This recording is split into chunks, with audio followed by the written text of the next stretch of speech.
Humingi kayo ng tulong, ha? Bilisan mo! Bilis! Ay!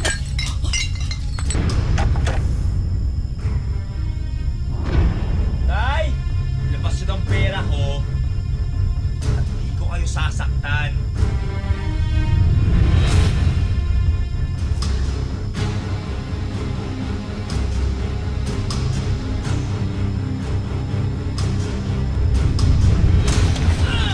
Pera ko! Pera ko, ha? Lumapit! Lumapit, tay! Hirap man sa kabuhayan ang mag-asawang Feli at Sito, hindi naman daw sila nagkulang sa paggabay sa kanilang mga anak. Ngunit ang isang anak nilang si Ferdinand, napariwara at nakulong pa ng dahil sa droga. At ngayong nakalaya na, dalangin ng magulang na sana tuluyan na siyang tumino.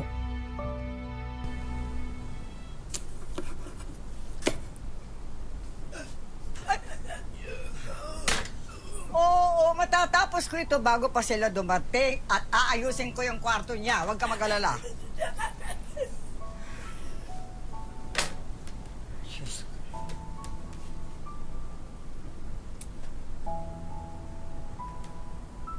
Edna? Edna? Ay. Ah, pala. Edna! Edna! Ano, tapos ka na dyan?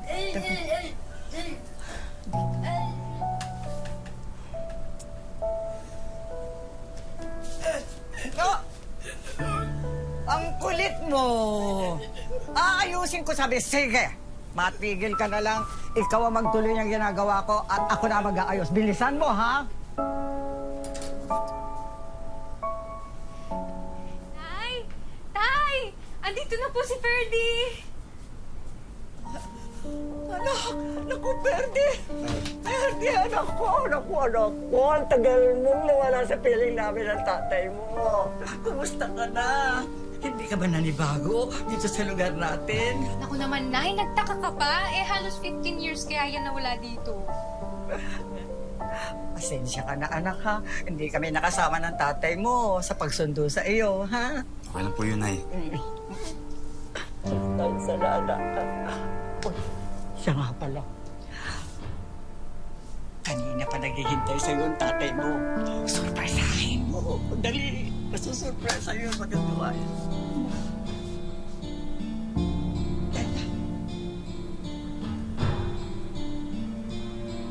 Dalaga na pala tong kapatid ko, May. Dalaga. Binata ka mo.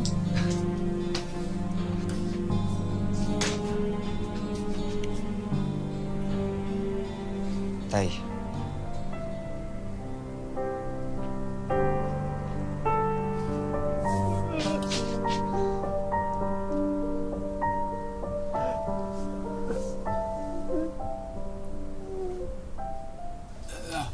Dagdagan mo, dagdagan mo, dagdagan mo.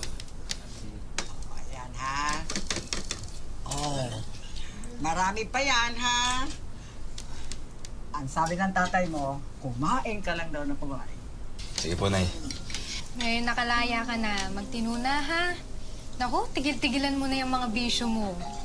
Sa panahon pa naman natin ngayon yung mga adik, basta-basta na lang pinapatay.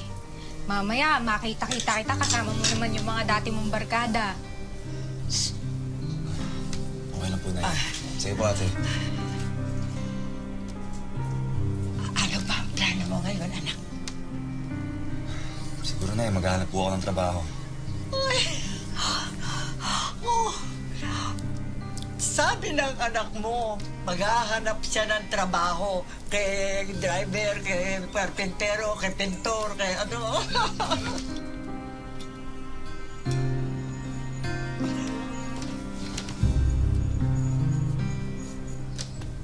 Alam mo ba, anak? Ang tatay mo mismo ang nagsabi sa akin na ayusin ko itong kwarto ito para sa iyo. Ferdy, miss na miss ka namin ng tatay mo. Sana alam mo yon.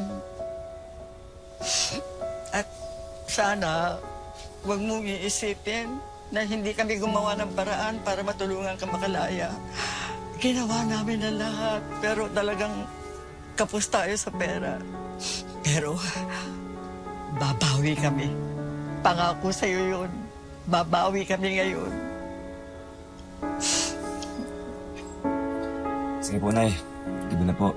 Siguro mas maganda kung magpahinga na po. Ay, oo. Ferdy, katukin mo lang kami ng tatay mo, ha? Kung may kailangan ka.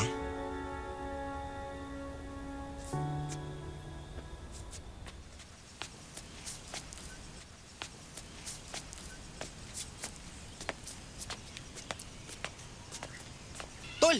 Oh. Ikaw na ba yan? Tol! Lang niya. Nga, halos di kita nakilala. Totoo nga yung chismis. Laya ka na. Eh, saan punta mo yan? Dito, mag-a-apply sana ako para sa trabaho. May tatanggap pa ba sa'yo niyan? Eh, may record ka na.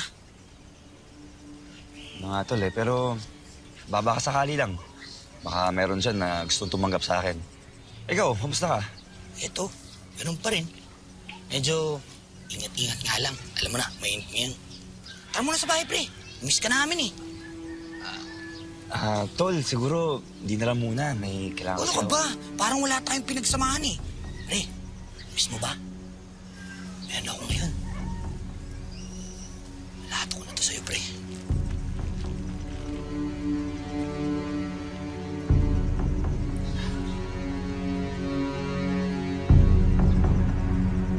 Sito, kumain ka na. Ano ka ba?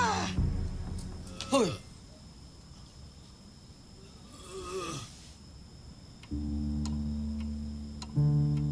Oo, alam ko.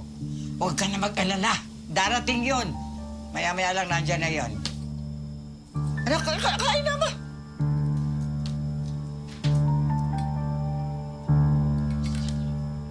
Kuya mo, puntahan mo doon sa labasan, hanapin mo, ha? Ha? Baka andun lang yun na, oo, ngayon na hanapin mo na nag-aalala yung tatay mo. Ayaw kumain dahil wala ang kuya mo.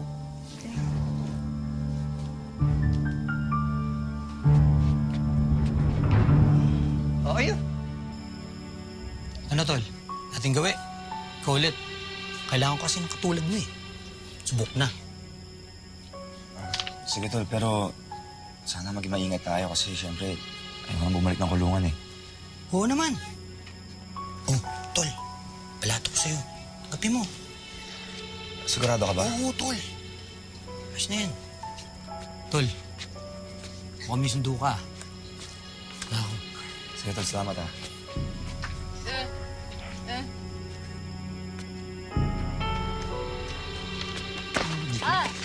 Dito, subukan mo sabihin kay nanay tsaka kay tatay to. Kung di malilintikan ka sa akin, naiintindihan mo? Naiintindihan mo?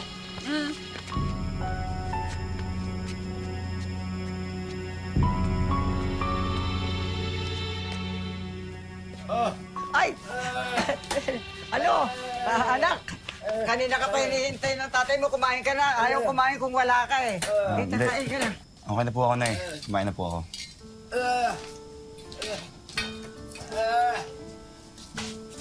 Kumain na raw. Salo na tayo. Tayo kakain. Sige, hindi rin ako kakain. Pag hindi ka kakain, kumain ka na.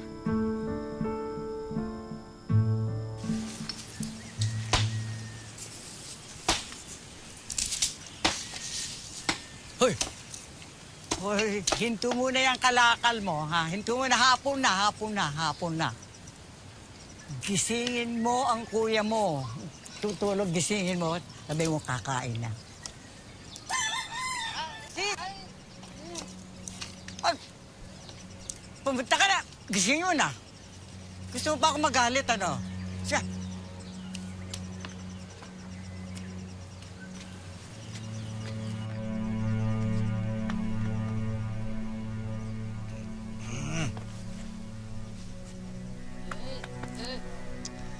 Ba, tutulog yung tao eh.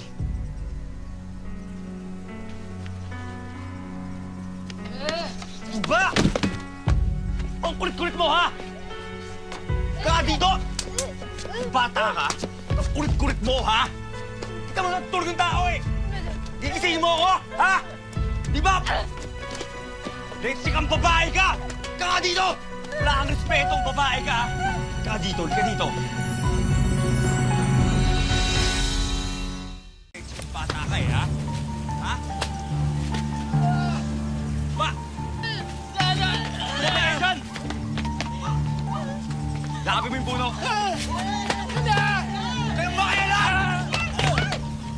mo, mga bata makukulit katulad mo, karapat sa'yo. Wag! Awa ka! Gusto mo bang malaman kung anong ginagawa namin sa mga makukulit katulad mo, ha? Gusto mo malaman? Linawin ko kung isipin na ako, Diyos ko. Perde! Paano mo Ikaw ulit! nalawa, anak? Anak!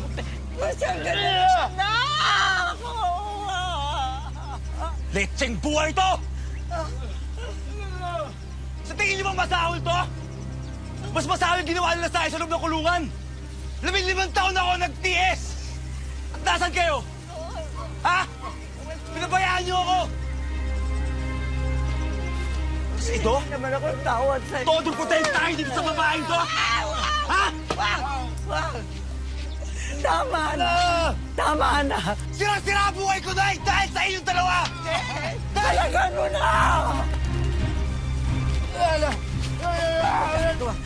Hindi, huwag, baka mas ikaw lalo mas kaya mo. Wala kayong kwenta mga magulang. Kaya mahal ka namin, anak ka Hindi mo nalapitan dahil... Papatayin mo ba ang tatay mo? Sige, patayin mo! Pati ako! Sige!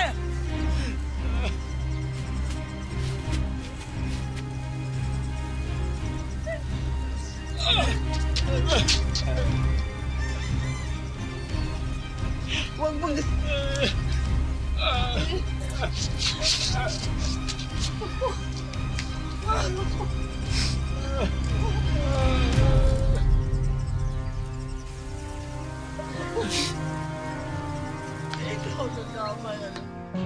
Malaki pa rin ang galit ni Ferdinand sa kanyang mga magulang. Isinusumbat pa rin niya na wala silang ginawang paraan para mapaaga ang paglaya niya sa kulungan. Nay, kung totoo man yung hula nyo na nagtutulak at gumagamit na naman si Ferdy, eh mas mainam siguro ipakulong nyo na lang yun. O, pabarangay. Nakita nyo naman yung ginawa kay Edna. Hinala pa lang naman. Kahit nanay, nakita nyo naman siguro kung ano yung ginawa sa inyo. Kay Edna, tsaka kay tatay. Sa tingin nyo ba gawain nyo ng matinong tao? Sige nga, nay. Hindi mo kami nauunawaan, anak. Si Ferdy, kalalabas pa lang sa kulungan. Ha? Tapos babalik na naman siya doon. Ayokong masira lalo ang buhay ng kapatid mo. Hayaan mo makapiling namin siya ng tatay mo. Hayaan mo kami makabawi sa kanya. Ano ba sinasabi mo makabawi? Senyorito na nga yun dito eh. Nakikesa naman pare-pareho tayo maperwisyo sa kalokohan nun.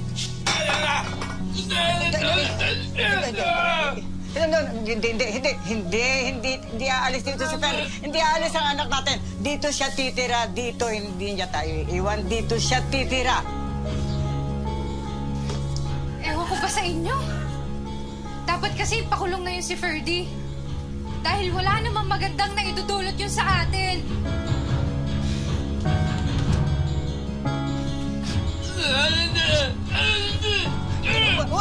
Wag mong sisihin ang sarili mo. Huwag mo nang isipin yun. Hindi mo kasalanan. Ha? Sito, huwag ka mag-alala, ha? Kakausapin ko ang anak mo. Papangako ko sa'yo, dito siya titira. Hindi na natin siya pakawalan. Dito siya habang buhay, kapiling natin, ha?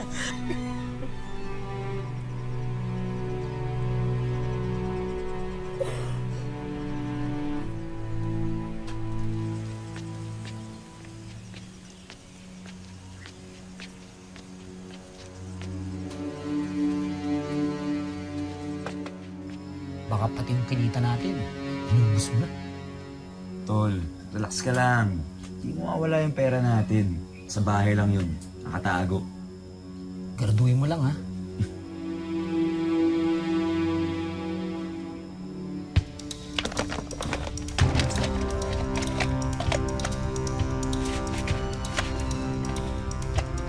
Saan yung pera ko?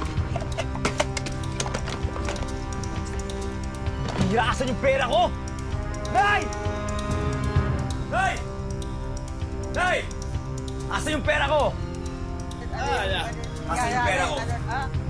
Pera ko! Pera ko! Pera, wala kaming alam dyan sa pera. Hindi ko alam. Wala! Asan yung pera ko? Asan yung pera ko? Hindi, wala. Oh! Tay, asan yung pera ko? Kaya tay, intindihin mo ako! Wag ka! Wag! Ikaw, Nay. Di ba ikaw kumuha ng pera ko? Naku, anak, wala. Di ba ikaw pumapasok-labas ng kawarto ko? Pero hindi ko alam yung sinasabi. Di mo kinuha? Ha? Sabihin mo yung totoo! Sabihin mo yung totoo! Alam ng Diyos, hindi totoo. Hindi Ikaw? totoo. Wag, Kumuha ng pera ko, no? hindi siya, hindi, wala kumukuha. Pera ko, no? Hindi. Ah! Wag! Ka dito. Wag! Wag! Huwag mong ganyanin ang kapatid mo! Umaganti ka sa akin? Ikaw ulit! Huwag mong ganyanin! Umaganti ka sa akin, ha? Ganyanin! Ah!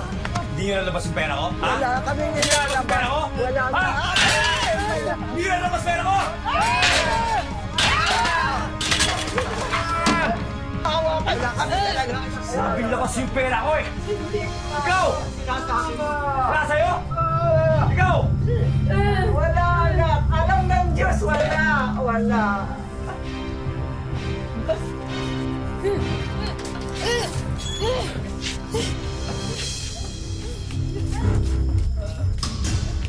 Anak, pumunta ka sa bahay ng ate mo, humingi kayo ng tulong, ha? Kasi, humingi ka ng tulong sa ate mo. Eh, Shirley, kasi sabi mo nagwawala si Perdi. Bilisan mo! Bilis! Alam ko lang kayo talaga kumuha ng pera ko eh, ha?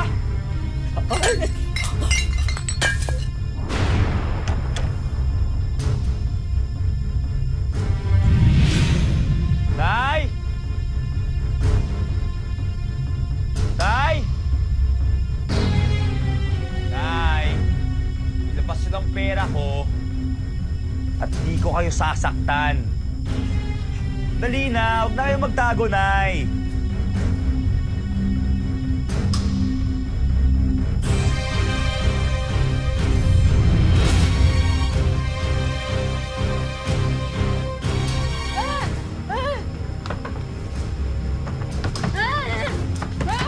Bakit? Ano nangyari?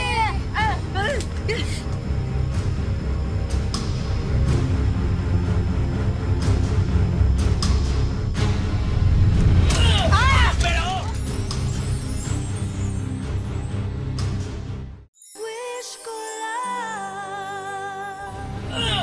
Pera ko! Pera ko, ha? Lumapit! Huwag ka lalapit, Tay! Kasi yung pera ko, Tay, ha? Ayan! Labas yung... Tatay mo yan! Ay, teka! Tulungan niyo po kami. May nangyayari doon sa bahay namin. Saan yun? Dito po.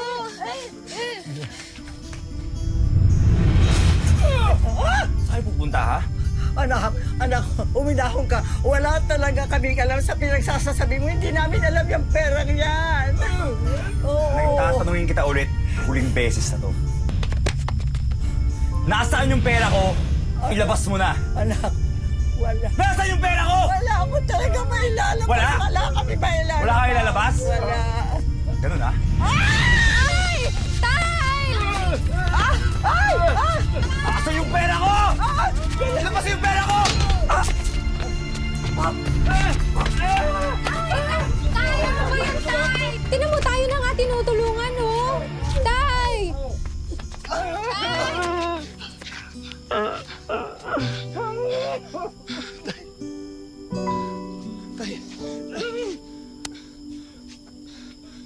Tay, pasensya na po, Tay. Tay, pasensya na po. Tay, pasensya na po kayo, Tay. Tay, bitawan niyo na pong anak niyo. Bitawan niyo ako! Bitawan niyo ako! Bitawan niyo ako!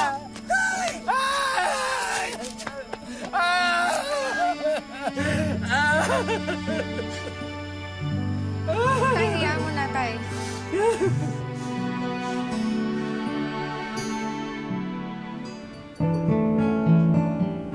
Masakit man daw tanggapin, pero mas naging panatag na ang buhay ni Nanay Feli at Tatay Sito sa pagkakabilanggo ni Ferdy.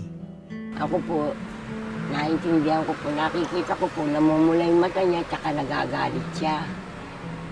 Yun po. Pero hindi naman po siya nananakit. Kailan lang po siya nanakit, yung anak ko pong pipi. nasaktan niya. Ngayon, mas matututukan na raw ng dalawang matanda ang isa't isa. Lalo na't madalas ay may iniinda na silang masakit sa katawan dahil sa kanilang edad. Animoy nasa honeymoon stage muli ang mag-asawa dahil walang araw na hindi nila kapiling ang isa't isa. 1959, nagpunta akong Bataan dahil may tiyahin po ako di sa Bataan. Nagbakasyon ako. Ngayon po, nakilala niya ako, nakilala ko siya. Hindi naman po sa pagyayabang, siyempre, nung bata ako, medyo makuhan. Ngayon po, sa lahat po ng, marami ng ligaw. Sa lahat po ng liligaw, siya po yung walang kibo. Yung mga kasama niya, nagsasalita sa akin, nangaharana, siya lang po wala. Maninisid siya sa ilog ng dam. Bibigyan niya sa akin ng mga isda. Tapos palibasan, yung panahon na yun, maraming puno, marami siyang dalang prutas. Yung mga naliligawan. Opo, para bang nakuha niya ako sa prutas at sa isda. Si Tatay Sito, 86 years old na at hirap na raw maglakad dahil sa rayuma. Minsan tuhod niya, masakit daw. Yan, masakit. Yan, masakit po. Sinesenyas niya. Nalalakad siya, natotomba. Di man po kami nag-aaway. Minsan, wala po kaming kwan eh.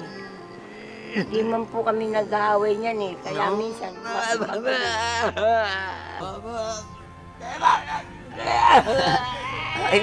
pag inalikan niya ako, niyayakap niya ako, tinutulak ko siya dahil iniisip ko po matanda na kami.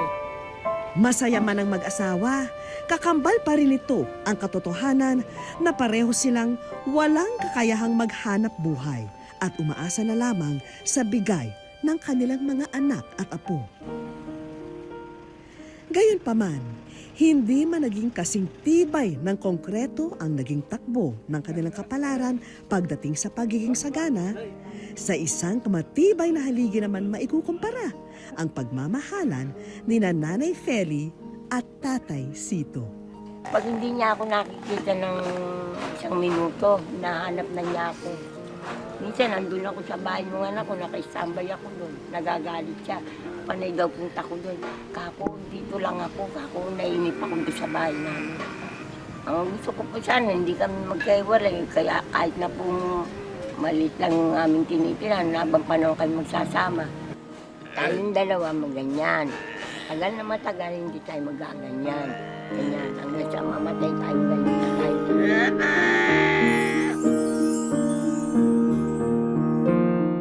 Sa aming pagbabalik, Ayo ay nasa wish ko lang.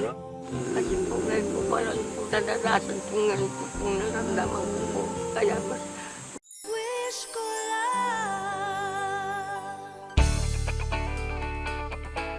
eksaktong anniversary month ni Nanay Feli at Tatay Sito ang buwan ng Abril. Pero sa loob ng 58 taon nilang pagsasama, kahit isang beses ay hindi raw sila nagkaroon ng pagkakataon na ipagdiwang ito.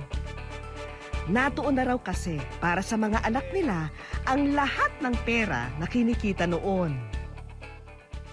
E ano pa nga ba ang pinakaakmang paraan para i-celebrate ang ganitong okasyon? Kundi sa isang special cake. ayo ay nasa wish ko lang. Kasi po ngayon po parang nadarasan po ngayon po pong naramdaman ko po. Kaya mas masaya po hindi ko po maintindihan sa sarili ko. Papasalamat po ako sa nagpadala po sa inyong yan. Kasi naman po siya. Wala pang ideya ang mag-asawa kung papaano nakarating sa amin ang kanilang kwento o kung sino ang nagpadala nito. Huwag po kayong mag-alala at makikilala niyo na siya, Lola Feli. Ang mahalaga, pumasok na po tayo sa loob at marami na ang mga bisitang naghihintay sa inyong pagdating. Animoy muling inihahatid ni Tatay Sito ang kanyang misis sa altar. Walang kaalam-alam ang dalawa na kanina pa naghihintay ang kanilang mga anak at apo para personal silang sorpresahin. Doon na rin namin binanggit kay Lola Feli na si Jomar ang sumulat sa wish ko lang para maganap ang araw na ito. Kasi simulat sa pool, mula pa nung bata ko, nasaksihan ko kung paano sila naghirap sa buhay. Kung paano nila ako sinurvive din, kung paano nila ako tinulungan, paano nila ako maiahon. Papasalamat ako sa iyo. Dahil sa lahat ng nakita kong apo, ikaw lang ang tumulong sa akin. Ikaw naman po yung siya lang po tumulong sa amin. Dahil siya lang po yung apo kong na binigay niya sa amin yung kasiyahan. Binili na kaming lamit na para malibang kami. Tumingin ka sa kanya. Ikaw, yung mahal kong Alfonso, bata pa lang tayo. Alam mong bata pa lang tayo, maraming lalaking bumiyag sa aking puso. Pero bukod tanging ikaw ang aking minahal. Kung meron ayaw sa'yo ng nanay ko kasi pipi ka daw. Pero pinaglaban ko pa rin ang pagmamahal ko sa'yo. I love you, Alfonso. Alam mo ng Diyos, Feli, kung gaano kita kamahal. Yakap mo lang, buo na ang araw ko. Ipakita natin sa mundo na totoong may forever. I love you, Feli De Leon. Dahil tapos na ang sumpaan, Tatay Sito, pwede niyo na pong halikan ang inyong forever.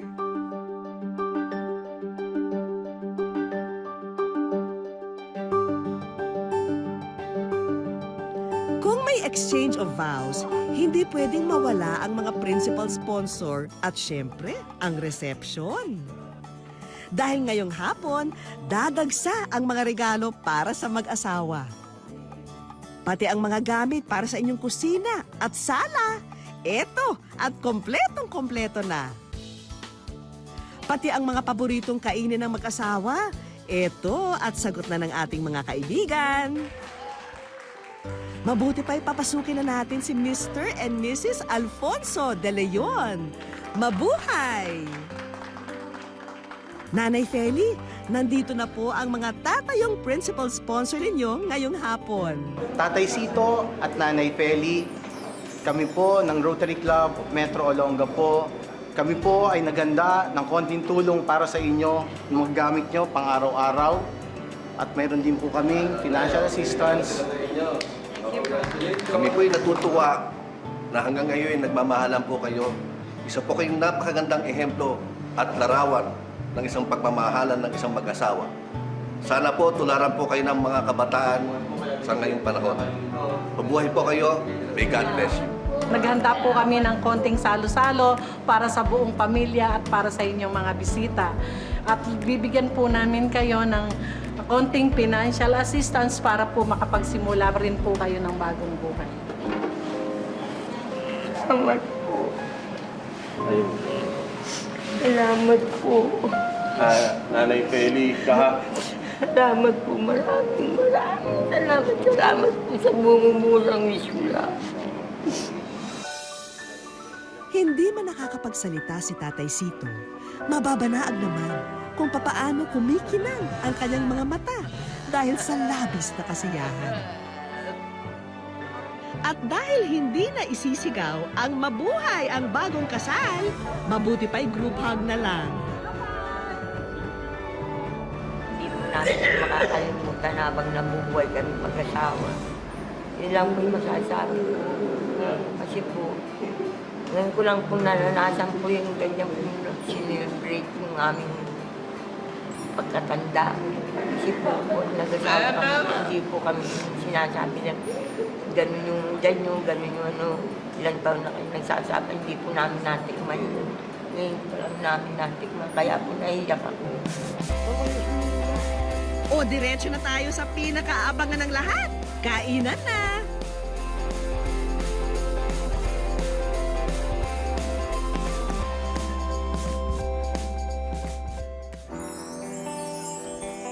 Ang tunay na pagmamahal ay isang matibay na pundasyon para kayanin ng dalawang tao ang lahat ng unos na kanilang kakaharapin. At ito pa rin ang magiging sandata ni Tatay Sito at Nanay Feli sa mga darating pang kabanata ng kanilang makulay na buhay. Hangad ng bawat magulang na mapaganda ang buhay ng kanilang mga anak. Ngunit ang magandang buhay ay maisasakatuparan lamang kung tayo ay lubusang makikinig sa gabay at mga pangaral na kanilang ibibigay. Hanggang sa muli mga kapuso, ako po si Vicky Morales at ito po ang Wish Ko Lang.